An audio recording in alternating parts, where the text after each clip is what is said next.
9 men, calloused hands, worn-out company contracts. Just another group of servants, finishing their terms at the Cape of Good Hope, or so it seemed. February 1657. Commander's office, Cape Town. What looked like routine discharge paperwork was actually something far, far more revolutionary. These weren't just company gardeners or laborers asking to go home. No, they were about to shatter the entire colonial playbook. While other European settlements relied on rotating servants and temporary labor, these 9 rebels saw a different game entirely, and they were about to make the move that would birth an entirely new people. Stephen Botma stepped into Van Riebeek's office, carrying a secret, a petition that would transform company servants into something the world had never seen before, the first free European settlers in Africa. In that document, he wrote words that would echo through centuries. We wish to remain here as free men, to work our own land, to build our own future. What he didn't know was that this simple request would unleash an identity revolution, one that would reshape South African society forever. Hello, I'm Dr. Adam Cameron, and this is Missing History Records. The birth of any free society is easily romanticized, and the Cape Colony is no exception. In apartheid-era textbooks, the first free burghers were portrayed as heroic pioneers, men who broke free from corporate tyranny, noble farmers who chose freedom over comfort, independence over security, clean, simple, inspiring. But here's what those textbooks didn't tell you. These 9 men weren't just idealistic freedom fighters. They were calculating opportunists, men who saw a business opportunity that others missed. They weren't rebelling against the system. They were gaming it. The Dutch East India Company was hemorrhaging money at the Cape. Food shortages plagued every ship that docked. Company gardens worked by homesick servants, counting the days until their next voyage, barely produced enough to feed the growing settlement. Something had to change, or the entire Cape venture would collapse. And that's when Stephen Botma realized something the Amsterdam boardroom had missed entirely. The problem wasn't the land, it was the people working it. But in striving for historical truth today, there's another risk, the risk of dismissing or oversimplifying the genuine human transformation that happened when these men made their choice. Because what happened in 1657 wasn't just a business arrangement. It was an identity revolution. Today, we explore how 9 former company servants, led by Stephen Botma, Jan de Wacht, and Herman Remagen, became the first free European settlers in South Africa, and how their bold decision set in motion a transformation that would reshape the very nature of colonial society. Who were these men, really? What drove them to abandon the security of company employment for the uncertainty of African farming? And how did their choice to become free burghers plant the seeds for a settler identity that would define South African history for centuries to come? Because here's the thing, when these 9 men signed their names to that petition, they thought they were just asking for land. But what they actually did was create a new people, a people who would, generations later, fight wars for independence, develop their own language, and forge an identity that was neither European nor African, but something entirely new. Stay with me as we open the Lost History File on 1657, the first free burghers. In the middle of the 17th century, the Dutch East India Company's empire was built on human chess pieces, contracts, obligations, and iron discipline that moved men across oceans, like pawns on a global board. Every sailor, every soldier, every clerk who sailed east from Amsterdam was bound by terms of service as rigid as a ship's rigging. They were temporary assets in a vast commercial machine. Their lives measured not in years, but in contract periods. Their loyalty purchased with guilders and the sacred promise of eventual return to Dutch soil. At the center of this tightly controlled system stood the VOC's newest experiment, the Cape of Good Hope. Founded in 1652, it was never meant to be home to anyone. It was a pit stop, a fuel station, a place where company ships could pause, patch up, and continue their profitable sprint to the Spice Islands. The men stationed there, gardeners, soldiers, craftsmen, clerks, were all supposed to be birds of passage, servants rotating in and out of the company's grand design. But here's what the Amsterdam boardroom didn't calculate. 5 years of African sun changes a man. 5 years of digging in foreign soil, of watching seeds you planted with your own hands grow into food that keeps you alive, that creates bonds stronger than any contract. The company had sent these men to work the land temporarily. By 1657, the land had begun to work on them permanently. The system looked unshakable from the outside. Company regulations governed every breath of life at the Cape. What crops could be planted, where they could be sold, what prices could be charged, even who the men could marry. All of it required official approval, stamped with a VOC seal. The Dutch East India Company wasn't just an employer. It was government, landlord, matchmaker, and stern father, all rolled into one corporate fist. Yet, beneath this iron control, cracks were spreading like fractures in overstressed timber. Food shortages plagued the settlement with the persistence of a biblical curse.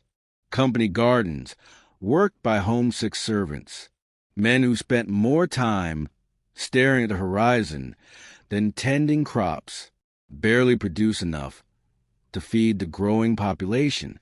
Ships limped into Table Bay, expecting fresh provisions, only to find stores depleted, vegetables rotted, and the grand vision of a flourishing supply station reduced to a desperate struggle for basic survival.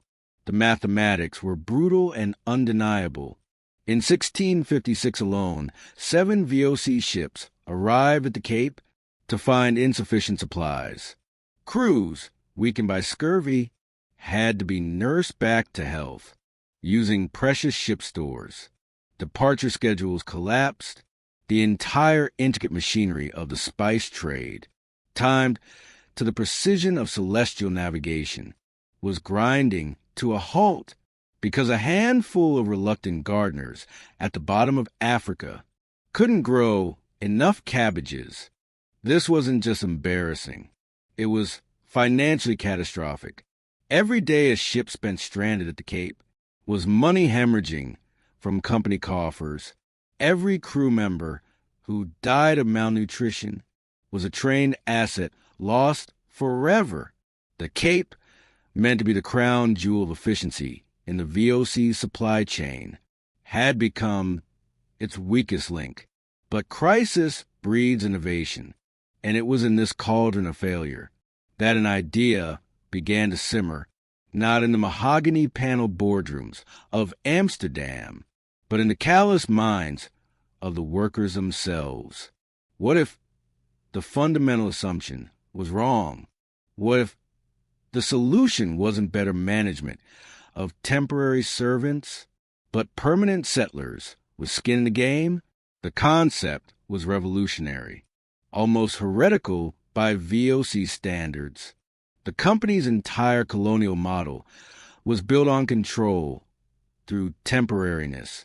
Keep everyone dependent. Keep everyone rotating. Keep everyone looking toward home.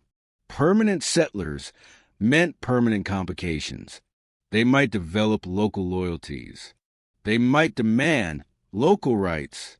They might stop seeing themselves as company property and start seeing themselves as something else entirely. Yet the practical benefits were impossible to ignore. A farmer working his own land would labor with an intensity no wage earner could match. He would learn the soil's secrets, perfect techniques over decades, invest his sweat and soul in making the land productive. He would stay through every season, weather every crisis, fight every threat, because it would be his land, his crops, his future on the line. The debate raged in the Cape's tiny administrative circles. Through the winter of 1656, Commander Jan van Riebeek, a practical man, facing a practical crisis, found himself caught between company doctrine and colonial reality. Amsterdam wanted control. The Cape needed food. Something had to give. That's when Stephen Botma made his move. The company's head gardener, a man whose hands knew Cape soil better than any bureaucrat's ledger ever could, had been watching this debate with the calculating patience of someone who understood both the problem and its solution. He had worked these gardens for 5 years. He had seen strong men reduced to walking skeletons by malnutrition. He had watched good seeds rot in badly tended soil, while ships' crews went hungry. But more than that, and this was the crucial insight that would change everything, he had felt something the company never intended him to feel. Love for this harsh, beautiful land that had tested him and not found him wanting. Love for work that mattered, for crops that fed real people, for a purpose larger than a paycheck. In the closing days of 1656, Botma began having quiet conversations with men who shared his vision. Janda walked, a company soldier, reliable as clockwork. Herman Remagen, a craftsman whose practical skills were matched by an adventurous spirit. Wouter Mostert, Jan van Amstel, Hendrik Boom, Jan Pauwels, Matthias de Vos.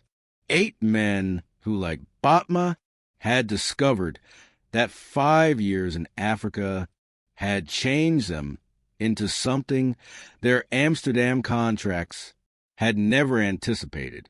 They were no longer temporary servants dreaming of home. They had become permanent residents dreaming of freedom.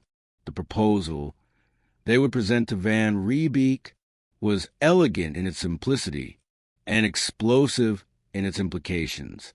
Give us land, give us freedom, give us the chance to become something the world had never seen before.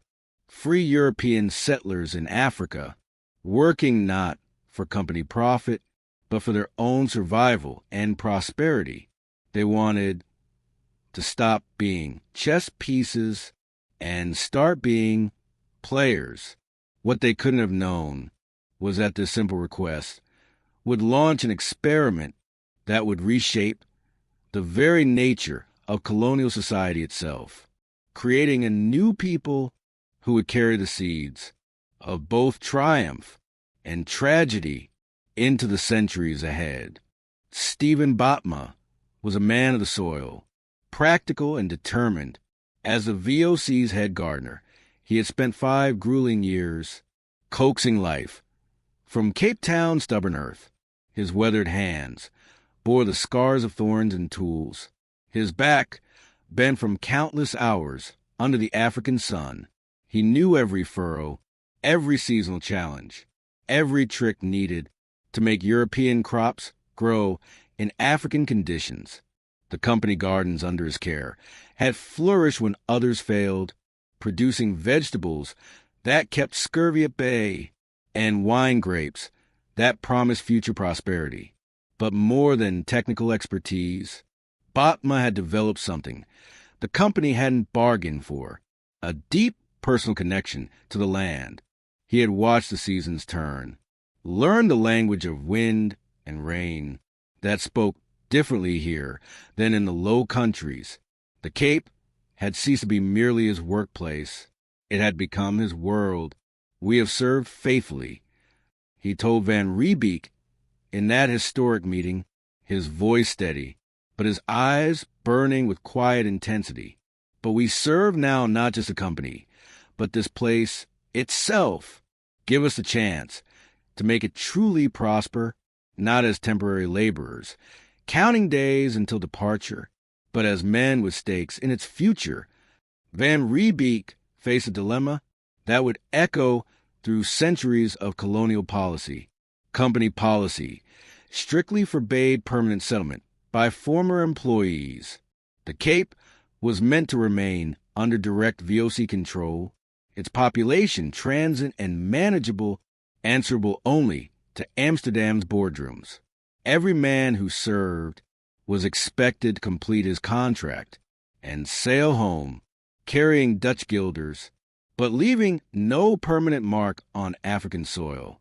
Yet, the practical benefits of Botman's proposal were undeniable. Free settlers working their own land with their own sweat would be more motivated than contract laborers who dreamed only of distant homelands.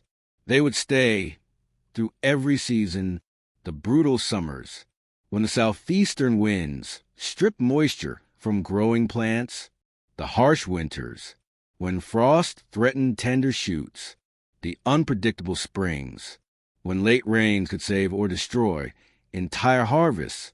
Most crucially, they would accumulate knowledge that company gardeners, minds already on the return voyage, would never master. The commander spent sleepless nights weighing options, letters to and from the Huron 17.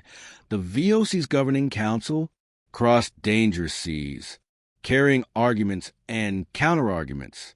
Some directors feared that independent settlers would become too powerful, too difficult to control.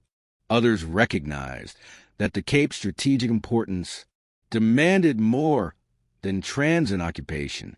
The decision, when it came, was revolutionary.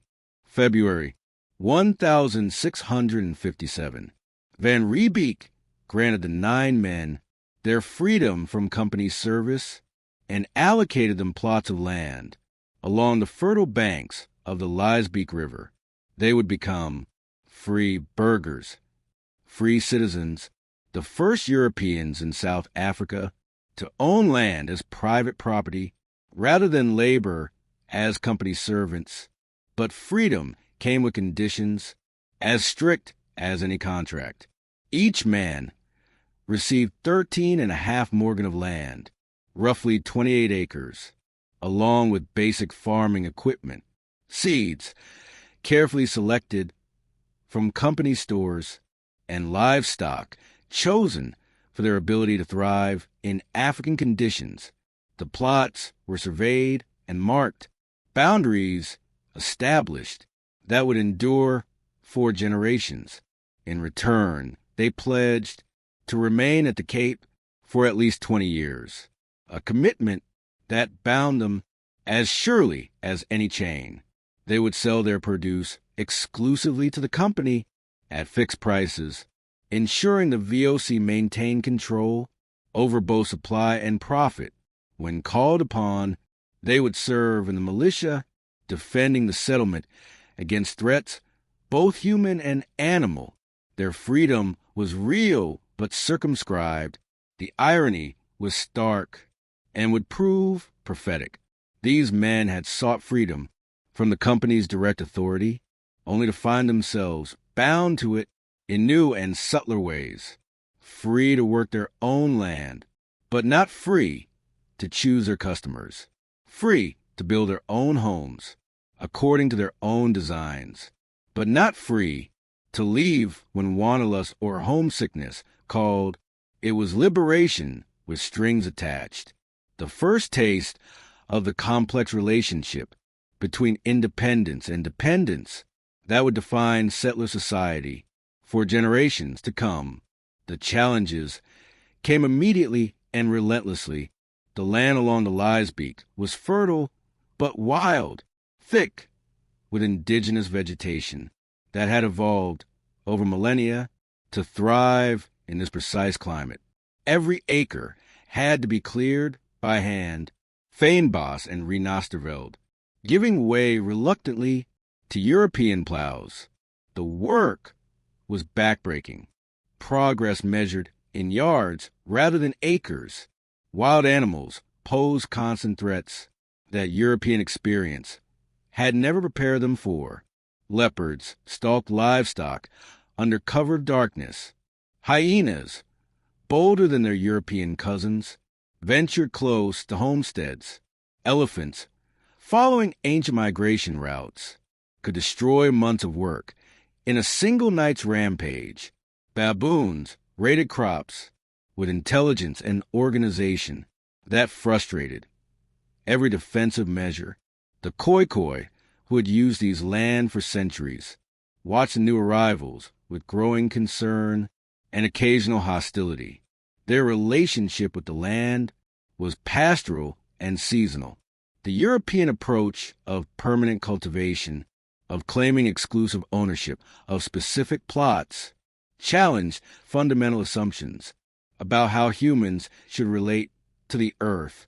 One of the free burghers, Janda Wacht, captured the complexity of their situation in his journal. The earth here is rich but jealous. It gives up its treasures slowly, fighting us for every furrow we claim. Yet there is something in this struggle that awakens the soul. We are no longer working another man's garden for another man's profit. We are creating our own legacy, our own future. Disease struck early and hard. Malaria from the river marshes, carried by mosquitoes, felled 2 of the original 9 within the first year.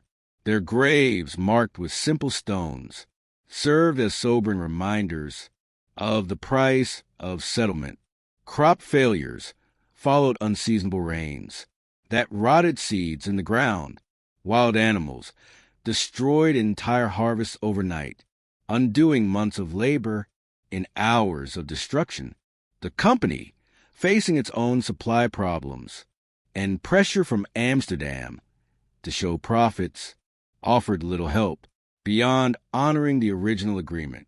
The free burghers learned quickly that their freedom meant self-reliance. Yet they persevered with stubborn determination. They learned to read the African seasons, to plant according to Cape Town's rhythm rather than Holland's calendar. They developed new techniques for dealing with pests and predators unknown in Europe. Most importantly, they began to see themselves not as temporary residents, serving out contracts, but as permanent inhabitants, building a new society.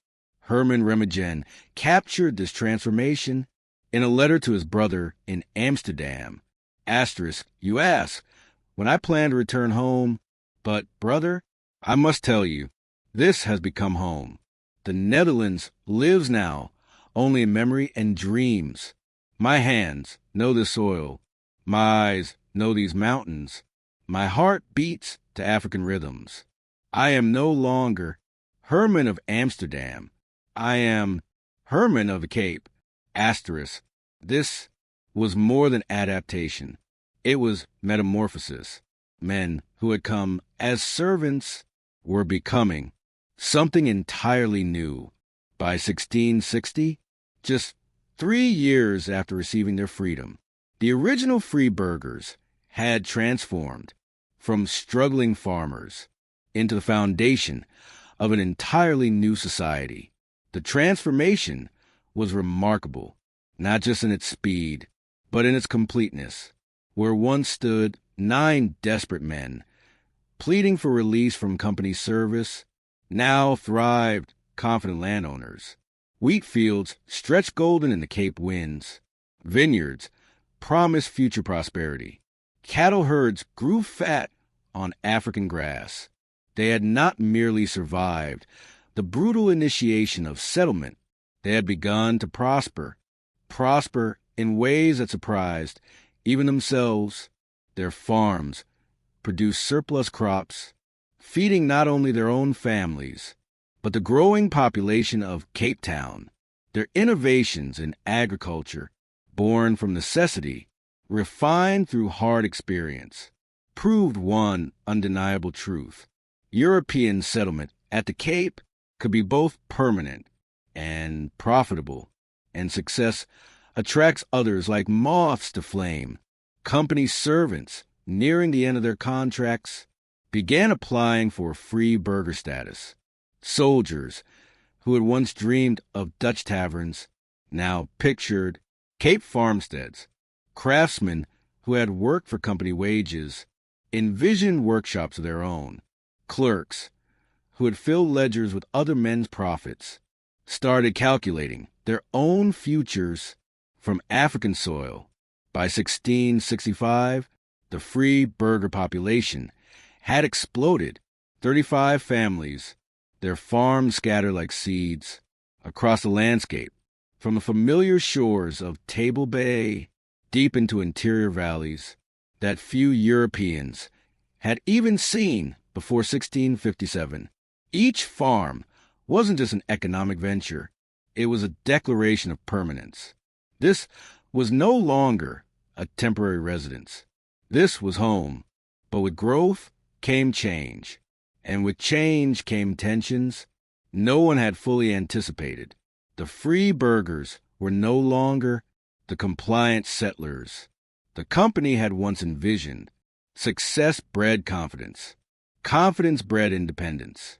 And that independence began to alarm VOC officials, who preferred their colonists predictable and controllable. The settlers began pushing boundaries, literally and figuratively. Their farms expanded beyond the careful allocations. Their livestock grazed deeper into territories the Khoikhoi had used for generations, and their attitudes toward company authority grew increasingly defiant. Stephen Botma, once the company's most loyal head gardener, now led resistance to VOC price controls with the fervor of a man who had tasted freedom and found it intoxicating. "We agreed to sell to the company," he argued in increasingly heated council meetings, his voice carrying the weight of hard-won prosperity. "But we did not agree to starve while doing so. If the company will not pay fair prices for crops grown with our own sweat, we will find other buyers, whatever the regulations say."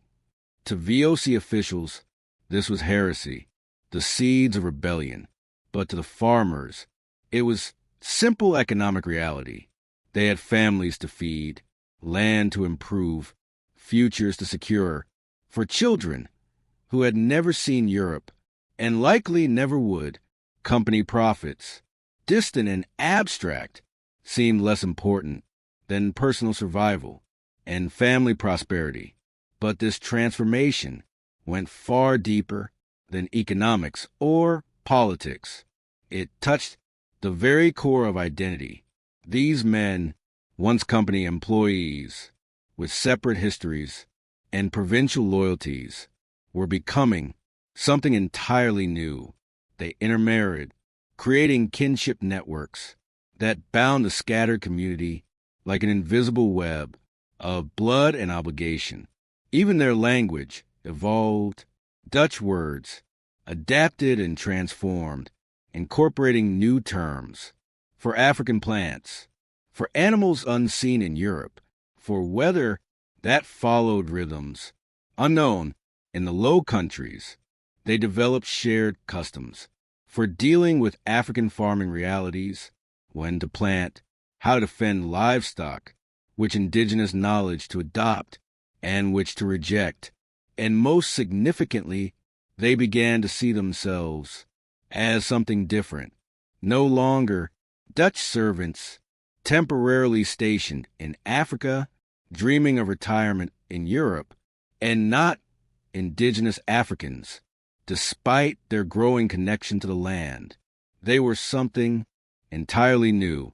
Afrikaans-speaking settlers of Africa, belonging fully neither to Europe nor to indigenous society, but creating their own place in the colonial world.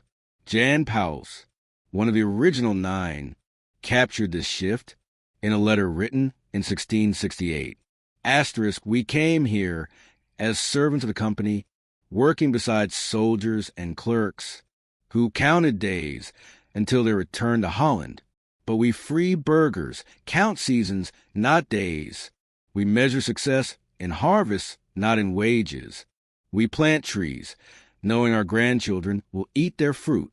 We are becoming something our fathers never were, Africans of European blood, people of this soil. Asterisk, this was more than survival. It was transformation. It brought remarkable strength, but also subtle dangers. The free burghers developed extraordinary resilience, thriving where company men often failed. They became expert at managing Africa's challenges: drought, flood, predators, negotiations with indigenous communities who resisted European expansion. They built a culture of self-reliance and mutual support, a culture that would echo through South African history for centuries. But success bred something else: arrogance.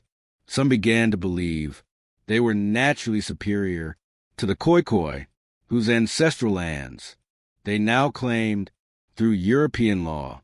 And as they grew more confident, they grew less willing to accept company authority, the seeds of future conflict with indigenous peoples, with distant imperial governments, with anyone who threatened their hard-won independence, were being planted and watered in these early years of free burgher society. By 1672, 15 years after Stephen Botma first requested his freedom, the Cape had been utterly transformed. What began as a temporary company outpost to provision passing ships had become a permanent settler society, a society with its own rhythms, its own loyalties, and its own ambitions. The 9 original free burghers had multiplied into hundreds of families. Their descendants spread like ripples across the Cape interior, carrying with them the revolutionary idea that Europeans could make Africa a permanent home rather than a temporary workplace. Wouter Mostert, the last survivor of the original 9, reflected on this transformation in a letter shortly before his death. In asterisk, we sought only the freedom to work our own land, to provide for our families without begging company wages. We could not have imagined that we were creating a new people, forging a new identity in African soil. Yet that is what we have done. We are no longer the men who left Holland's shores as young servants. We are the first Afrikaners, and this land is ours not by conquest alone, but by the sweat of our labor and the depth of our commitment to its future. Asterisk, the first free burghers had achieved something unprecedented in European colonial history, a permanent settler identity built not on noble birth nor royal grant, but on the simple human desire for freedom and the willingness to work for it. Their legacy would shape South African society for centuries to come, for better and for worse. In those 9 men who chose uncertain freedom over secure servitude, in 1657, we see the birth of a people who would generations later fight wars for independence, create new languages, develop unique cultural traditions, and forge a distinctive identity in the crucible of African experience.